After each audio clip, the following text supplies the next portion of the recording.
अस्सलामुअलैकुम प्यारे प्यारे बच्चों, कहानी एक्सप्रेस में सारे बच्चों को कहते हैं वेलकम। क्या हाल चाल है आप लोगों का? उम्मीद है आप सब लोग ठीक ठाक होंगे। तो कैसी लग रही हैं आपको कहानियाँ? हमने बहुत सारे जोक्स भी सुने और बहुत सारी फेरी टेल्स भी सुनी। इसके अलावा बहुत सारे ट्रू वाक़यात में करबला का वाक़या, हज़रत इब्राहीम का वाक़या, वो सारा भी, कुर्बानी का किस्सा सुना। इसी तरह के और हम लोग सब चीज़ें साथ साथ लेके चलेंगे आगे। नेक्स्ट और जोक्स भी सुनेंगे और फेरी टेल्स भी साथ साथ, और सच्चे वाक़यात, इस्लामिक वाक़यात, तमाम चीज़ें, वो भी सब कुछ आप लोगों को मैं बताऊंगी वीडियोस के ज़रिए। और इसके लिए क्या ज़रूरी है कि आप लोग चैनल को करें सब्सक्राइब और लाइक करें वीडियो को, और कमेंट्स करके बताएं ज़रूर कि आप कौन कौन सी जो है किस तरह की कहानियाँ देखना चाहते हैं। चले जी, आज की कहानी भी बहुत ज़बरदस्त है। आज की कहानी का नाम है रपुंज़ल और नीली आंखों वाला शहज़ादा। तो एक दफ़ा का जिक्र है कि किसी गांव में एक हकीम और उसकी बीवी रहते थे। हकीम मतलब जो ये देसी दवाइयाँ शवाइयाँ देते हैं, कोई बीमार होता है जड़ी बूटियों की दवाइयाँ बना के, ठीक है। तो उनकी कोई औलाद नहीं थी। उसी गांव के पास ही एक बहुत बड़ा जंगल था। उस जंगल में एक रहती थी जादूगरनी, एक यानी चुड़ैल टाइप रहती थी। अब क्या था कि वो जो चुड़ैल है वो बहुत ज़्यादा उदास रहती थी। क्यों उदास रहती थी? उसकी कोई औलाद नहीं थी। क्योंकि अगर उसकी कोई औलाद होती तो ये होता कि उसके जितनी उसके अंदर उसकी ताकतें थीं, जितना जादू था ना, वो सब का सब उसके बच्चे में चला जाता और उसके अंदर से जादू ख़त्म हो जाता। तो चुड़ैल तो सेल्फिश होती है ना, तो इस वजह से उसका कोई बच्चा भी नहीं था। इसलिए वो उदास रहती थी और जंगल में जाके दूर उसने अपना एक झोंपड़ी सी, एक कॉटेज छोटा सा बनाया हुआ था। उस तरफ कोई भी नहीं जाता था ना, डर के मारे। जादूगरनी उस चुड़ैल के घर में, सबको पता था जो जाता था उस तरफ वो उसको परेशान करती थी, या वो वापस नहीं आता था उस पर वो जादू कर देती थी। तो एक दफ़ा क्या होता है कि वो जो हकीम होता है उसकी बीवी बहुत खुश होती है। वो बताती है उसको कि हम माँ बाप बनने वाले हैं। हकीम भी बहुत खुश होता है, कहता है वाह भाई वाह, हम हमारे घर भी औलाद होगी। वो बहुत खुश होते हैं। ठीक है, कुछ अर्सा गुजरता है कि उसकी जो बीवी होती है वो बीमार हो जाती है। वो कहती है कि भाई मेरी तबीयत बहुत ख़राब है। वो जो होता है हकीम बड़ा परेशान होता है। वो कहता है क्या करूँ? वो खुद भी इतनी दवाइयाँ बना बना के अपनी बीवी को देता है, लेकिन उसका कोई फ़ायदा नहीं होता। उसकी बीवी तो बिल्कुल ही बीमार हो जाती है, बिस्तर के साथ लग जाती है। वो बड़ा परेशान होता है। वो कहता है यूँ तो मेरा बच्चा भी मर जाएगा, बीवी भी मर जाएगी, अब क्या होगा? इसके वो फिर एक और बड़े हकीम के पास जाता है। वो कहता है कि इसका इलाज तो उसी चुड़ैल के पास है। वो जो जंगल में औरत रहती है उसके पास एक ख़ास किस्म का सलाद है। उसने जो अपने खेतों में काश्त किया हुआ है, वो सलाद के पत्ते तुम अगर अपनी बीवी को खिलाओगे ना, तुम्हारी बीवी बिल्कुल ठीक हो जाएगी और तुम्हारे बच्चे को भी कुछ नहीं होगा। वो जाता है फ़ौरन उस चुड़ैल के पास। वो कहता है मैं बिल्कुल नहीं डरता, मेरी बीवी बीमार है, मैं उसकी मिन्नत करूँगा, जो कुछ होगा देखा जाएगा। वो दरवाज़ा बजाता है, ठक ठक ठक। आगे से आती है चुड़ैल, गुस्से से देखती है कौन है जिसने मेरा दरवाज़ा बजाया है, किसकी हिम्मत हुई है इधर आने की, किससे कौन इंसान आया। तब वो आगे हकीम खड़ा होता है। वो कहता है, बड़ी गुजारिश करके कहता है कि मेहरबानी करके तुम मुझे अपने खेत में से सलाद के कुछ पत्ते दे दो। वो कहती है मैं क्यों तुम्हारी मदद करूं, तुम यहाँ क्यों आए हो? तो वो कहता है कि मेरी बीवी बहुत सख्त बीमार है और हमारा बच्चा होने वाला है, तो वो मर जाएगी अगर उसको ये पत्ते ना दिए। तब उसी वक्त उस चुड़ैल के दिमाग में एक प्लान चलता है। वो जेन में एक प्लान बना लेती है। वो क्या करती है? वो कहती है ठीक है मैं तुम्हारी मदद करूँगी। वो सलाद के पत्ते ना उसको देती है, इतने से ना उसको दे देती है। वो हकीम बड़ा खुश होता है, खुशी खुशी जाता है, वो पत्ते लेके घर जाता है। वहाँ जाके अपनी बीवी को देता है। जैसी बीवी खाती है वो बेहतर फील करती है ना, तो उसे अच्छा लगने लगता है। अब क्या होता है कि वो ना पत्ते कुछ दिनों तक ख़त्म हो जाते हैं। ज़ाहिर है वो थोड़े से सलाद के पत्ते देती है। जैसे ही पत्ते ख़त्म होते हैं फिर से उसकी तबीयत ख़राब होने लग जाती है। अब वो क्या कहता है? वो कहता है कि अब मैं क्या करूं? वो फिर जाता है उसी चुड़ैल के पास, और चुड़ैल को पता होता है, वो इंतज़ार कर रही होती है कि वो कब आए मेरे पास। उसे पता होता है कि ये दोबारा आएगा, इसके पत्ते ख़त्म हो जाएंगे। अब वो क्या करती है कि उससे ना कहती है ये लो, ये सलाद के पत्तों का एक ख़ास किस्म का बीज है। जैसे तुम अपने खेत में इसको डालोगे तो सुबह सुबह पूरा सलाद उगाएगा, तुम फिर अपनी बीवी को देते रहना। लेकिन वो फिर बीज पीछे कर लेती है। कहती है एक शर्त है, ये बीज मैं तुम्हें उस शर्त पे दूंगी कि अगर पहले तुम्हारी बेटी पैदा हुई तो वो बेटी तुम मुझे दे दोगे। तो वो बड़ा परेशान होता है, वो बीज वहीं पे फेंक देता है। वो कहता है मैं नहीं लेता बीज। वो क्या करता है कि वापस चला जाता है। वापस जाता है तो फिर जाता है, देखता है अपनी बीवी की हालत, देखता है उसकी बीवी जो है वो बहुत ही ज़्यादा बीमार हो रही होती है। तो वो बहुत ज़्यादा जो है ना, वो कहता है कि अब मैं क्या करूं, सोचता है, कहता है कि मैं कैसे अपनी बेटी उसको दे, अगर बेटी हुई तो उसको देनी पड़ जाएगी। लेकिन जब वो अपनी बीवी की बहुत ज़्यादा हालत देखता है ना, वो कहता है ये तो मर जाएगी, मेरा बच्चा भी मर जाएगा, तो फिर क्या होगा। वो बेचारा वापस फिर उस चुड़ैल के पास जाता है, उससे कहता है ठीक है तुम मुझे ना वो बीज दे दो, मुझे तुम्हारी शर्त मंजूर है। वो चुड़ैल बड़ी खुश होती है, वो ये कहती है चलो अब तो मुझे, मेरे पास भी कोई बच्चा होगा, मुझे भी औलाद मिल जाएगी। तो वो उसको दे देती है बीज। वो घर आके बीज डालता है खेत में, सुबह देखता है इतना ज़्यादा सारा सलाद उगा पड़ा होता है।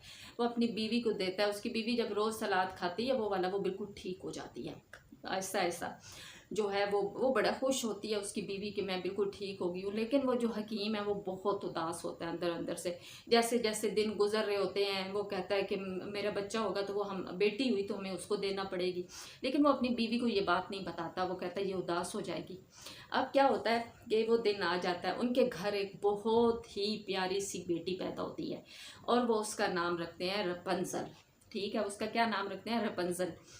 उसी दिन वहाँ का जो महल होता है, उस महल में एक बादशाह का बेटा पैदा होता है और उसकी आंखें होती हैं नीली। वो जो शहजादा पैदा होता है वो नीली आंखों वाला होता है। अच्छा, वो जो होते हैं हकीम और उसकी बीवी, वो तो बच्चों बहुत ही खुश होते हैं। वो कहते हैं जो हमें अल्लाह ताला ने इतनी प्यारी बेटी दी है, ये तो इतनी खूबसूरत है। अभी कुछ ही दिन गुजरते हैं, 3-4 दिन की, वो चुड़ैल आ जाती है, दरवाज़ा बजाती है इसी तरह। तो हकीम की बीवी उसे देख के हैरान हो जाती है, जल्दी से अपनी बेटी को छुपाती है। तो वो कहती है कि ये इस पर जादू ना कर दे। वो पीछे होने लगती है तो चुड़ैल आगे होकर उससे बेटी ले लेती है। वो कहती है कि इस तुम्हारे मियाँ ने वादा किया था मुझसे कि ये अपनी बेटी अगर होगी तो मुझे दे देगा, इसी शर्त पे मैंने इसको बीज दिए थे। अब तुम लोग अपना वादा पूरा कर रहे हो वरना मैं तुम सब लोगों को ख़त्म कर दूंगी। तब वो हकीम और उसकी बीवी डर जाते हैं। वो कहते हैं चलो इस तरह ये ज़िंदा तो रहेगी, वरना तो ये हम सबको मार देगी। वो रोते रोते बेचारी हकीम की बीवी अपनी बेटी उसके हवाले कर देते हैं। तो वो चुड़ैल जाते हुए कहती है तुम लोग फिक्र ना करो, मैं इसका बहुत ख्याल रखूंगी। लेकिन वो उनको एक बात ये भी कहती है, वो कहती है कि मैं इसको किसी इंसान से मिलने नहीं दूंगी और मेरे, क्योंकि जो भी आएगा वो मेरे जादू के असर से ख़त्म हो जाएगा। हाँ, अगर कोई नीली आंखों वाला शहजादा आए तो वो ही सिर्फ इसको मुझसे छुड़वा सकता है और मेरा जादू ख़त्म कर सकता है, इसके अलावा कोई मेरा जादू ख़त्म नहीं कर सकता। वो बेचारे रोते रह जाते हैं और वो रपंजल को लेके दूर जंगल में चली जाती है। जंगल में जो नीचे करके एक जगह होती है, वो एक गोल सा जादू का हाला बनाती है जिसके अंदर कोई इंसान नहीं आ सकता। जो इंसान उस तरफ जाता है ना वो गायब हो जाता है, पत्थर बन जाता है, कोई दरख्त बन जाता है, ऐसे हो जाता है। उस जंगल में वो एक बहुत बड़ा सा टावर बनाती है, ऊंचा सा टावर बनाती है। टावर के ऊपर एक छोटा सा कमरा बनाती है ना, ऐसे गोल सा। तो उस टावर की सीढ़ियाँ होती हैं। अब वो क्या होता है कि वो शहज़ादी को उस टावर में रखती है। वो शहज़ादी वहीं पे रहती है, उसी के अंदर ही सीढ़ियाँ उतर के आती है और टावर के इर्द गिर्द खेल के फिर ऊपर चली जाती है। वो जो चुड़ैल होती है ना, वो चुड़ैल को ही अपनी माँ समझती है। ज़ाहिर है छोटी सी वो जो होती है रपंजल, वो उसी को अपनी माँ समझती है। वो कहती है ये चुड़ैल ही मेरी माँ है। तो वो उसे डराती रहती है। वो कहती है तुमने इधर उधर नहीं जाना। तो वहाँ पे इंसान होते हैं, वो बहुत बुरे होते हैं, दुनिया बहुत बुरी है, इस तरह करके।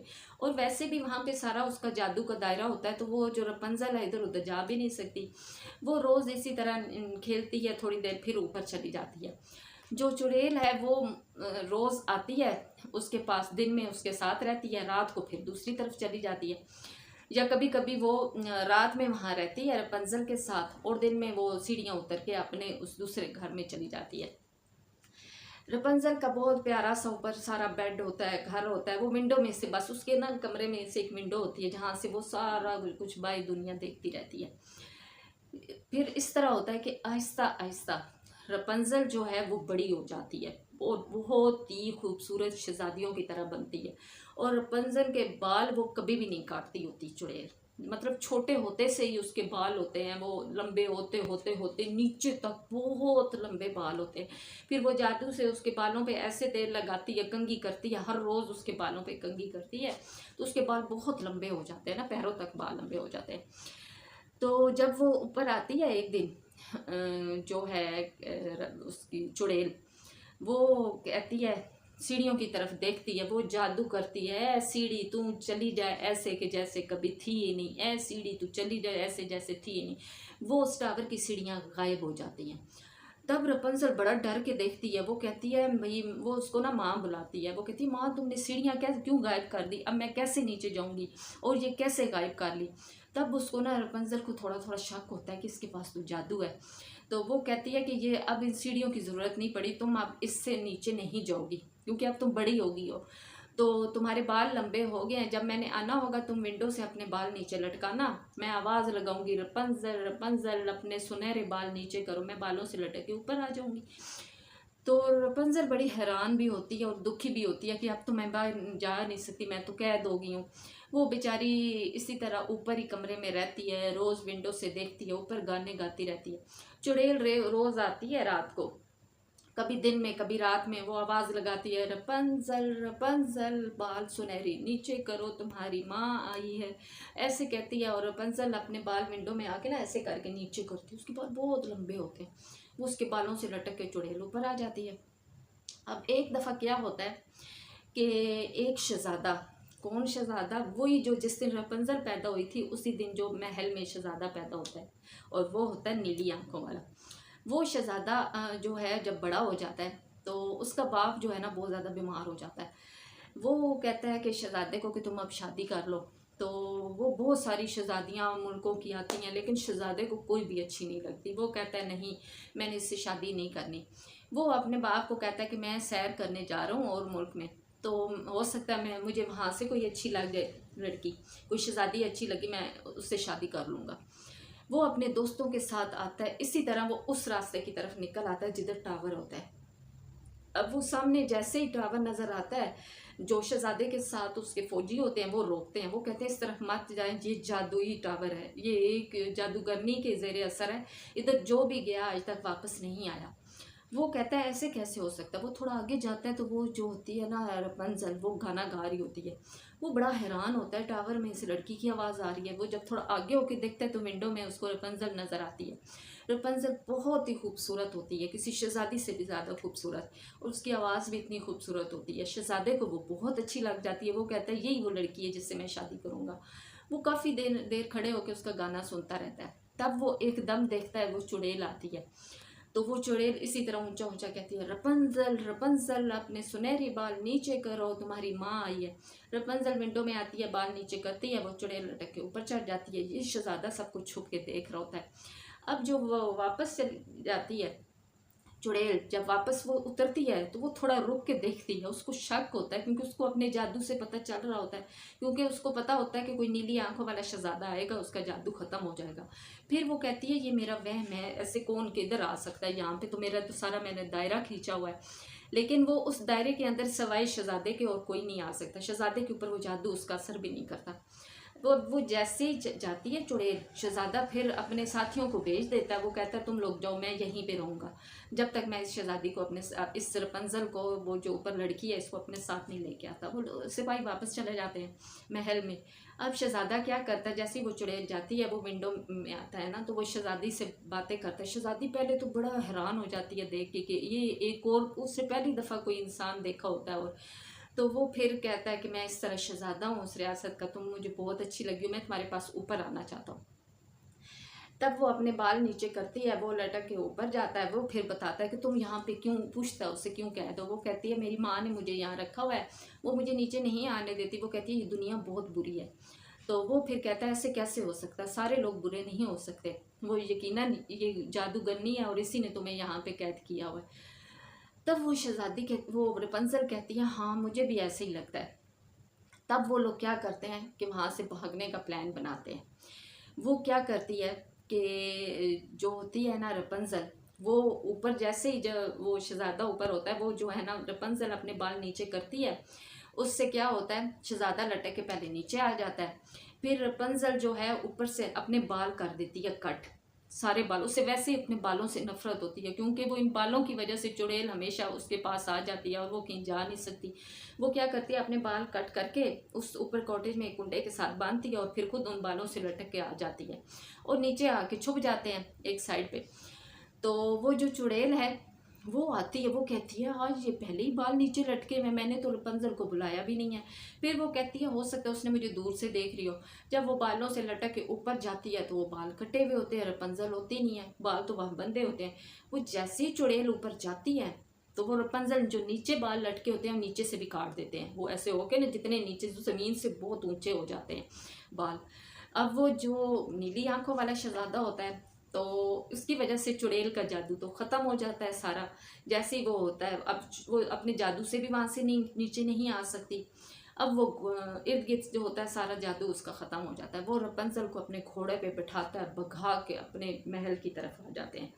ठीक है, और वो चुड़ैल अभी वहीं पे होती है ऊपर ही। उसको समझ नहीं आ रहा होता वो नीचे कैसे है, क्योंकि टावर बहुत बहुत ऊंचा होता है और उसका जादू सारा ख़त्म हो चुका होता है। अब प्यारे बच्चों क्या होता है आगे, वो जब महल में आता है तो उससे वो अपने वालिद को देखता है, जो बादशाह होता है वो बिल्कुल ठीक ठाक होता है। वो हैरान हो जाता है। वो शहजादा पूछता है कि ये आप बजी ठीक कैसे हो गए बादशाह सलामत। तो वो कहते हैं कि एक हकीम आया था, वो अपनी बीवी के साथ बहुत ही ज़्यादा दुखी था तो उसने मेरा इलाज किया है, इस वजह से मैं ठीक हो गया हूँ।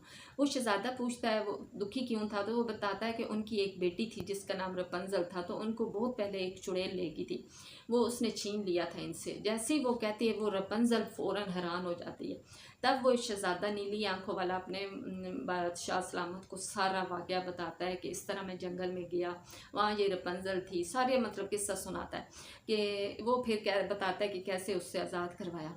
तब वो क्या करता है, बादशाह अपने फौजियों को भगाता है वहीं टावर के पास, और उस टावर की विंडो के ऊपर ना पूरे वो लोहे की बड़ी बड़ी सुलाखें लगा देते हैं, और उस टावर के नीचे 2 फौजी खड़े कर देते हैं जो हमेशा पहरा देते हैं कि ये किसी तरह भी चुड़ैल बाहर ना आ सके। वो अंदर ही बीमार होके वहीं उन्होंने कहा सड़ गल मर जाएगी।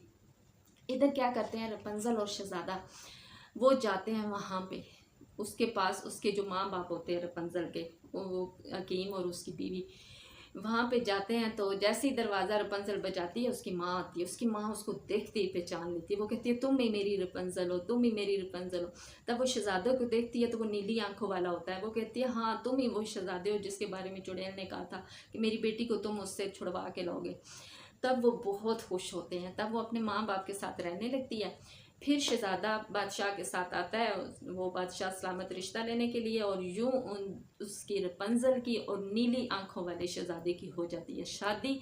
और इस तरह वो हंसी खुशी सब मिल के रहने लगते हैं। और चुड़ैल अपने बुरे कामों की वजह से, बुरे नीयत की वजह से अपने अंजाम को पहुंचती है, वहीं टावर में ऊपर ही रह जाती है। ये थी प्यारे बच्चों आज की कहानी। इंशाल्लाह कल इसी तरह की बहुत ही ज़बरदस्त कहानी के साथ मिलेंगे। तब के लिए आप क्या करोगे कि चैनल को सब्सक्राइब करोगे और वीडियोस को लाइक किया करो। उसके ऊपर सब्सक्राइब का बटन लगा हुआ है, जो शॉर्ट्स देखते हो आप प्यारे बच्चों, उन शॉर्ट्स को भी सब्सक्राइब किया करो ताकि हर शॉर्ट का नेक्स्ट पार्ट भी आपको मिलता रहे। तो इंशाल्लाह किसी नई वीडियो के साथ फिर मिलेंगे, नई कहानी के साथ, फेरी टेल के साथ। अपना बहुत सारा ख्याल रखें। अल्लाह हाफिज़।